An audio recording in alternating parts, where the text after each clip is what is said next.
In the mountains of southeastern China, life does not unfold quickly. Paths are narrow, villages are scattered, and traditions are carried quietly, not announced. For the Shi people, culture is not something put on for festivals. It is woven into clothing, rituals, and daily work, thread by thread. Long before modern roads connected these villages to the outside world, the Shi learned how to live with the mountain and how to carry identity without written records. This is the story of a people whose culture survives not by display, but by repetition. The Shi people live mainly in the mountainous regions of southeastern China, especially in Fujian, Zhejiang, and Guangdong provinces. Historically, they relied on hillside farming, hunting, and forest resources. Living in relatively isolated terrain shaped Shi society in practical ways. Villages were small. Cooperation was essential. Knowledge was passed down through family instruction and ritual practice, rather than formal education. Because daily life required close attention to land and seasons, cultural practices became closely tied to work. Clothing patterns, songs, and ceremonies were not separate from labor. They explained it, marked it, and gave it meaning. Over time, this created a culture where identity was maintained through doing, not declaring.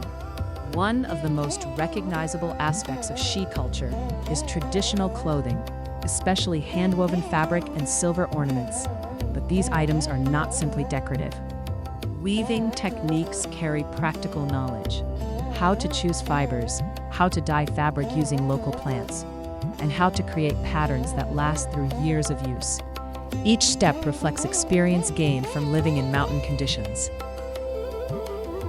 Girls traditionally learned weaving by watching older family members. Mistakes were corrected slowly. Skill was measured not by speed, but by consistency and durability. In this way, craft functioned as a form of education. It taught patience, precision, and responsibility, values that extended beyond the loom into everyday life. For older generations, ritual remains a key way to preserve memory. Ceremonies mark seasonal changes, family transitions, and relationships with the natural world. These events reinforce shared history in communities where few written records exist. Elders remember when rituals were part of everyday life rather than scheduled performances. From their perspective, the concern is not whether traditions look impressive, but whether younger people still understand why they exist. What matters most is continuity, whether knowledge survives daily life, not just special occasions. Lan Ying is a Shi woman in her early 30s, living in a mountain village where her family has practiced weaving for generations. When she was younger, Lan Ying left home to work in a factory in the city. The income was steady, but the work was repetitive and disconnected from her community. After several years, she returned. Instead of treating weaving as a hobby, Lan Ying began using it as a livelihood. She continued traditional methods, but adapted designs for modern use: clothing, accessories, and household items. She sells mostly through small orders and word of mouth. The income is not fast, but it is stable. More importantly, it allows her to stay in the village, care for family members, and teach weaving to younger relatives. For Lan Ying, tradition is not nostalgia. It is a practical skill that still fits real life. The Shi people show that cultural survival does not always require large-scale development.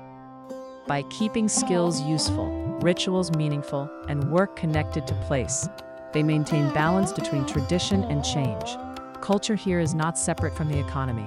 It shapes how income is earned and how life is organized. In this way, continuity is not dramatic.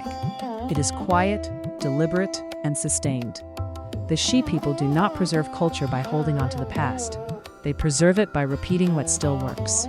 In the mountains, thread by thread, life continues, woven carefully into each day.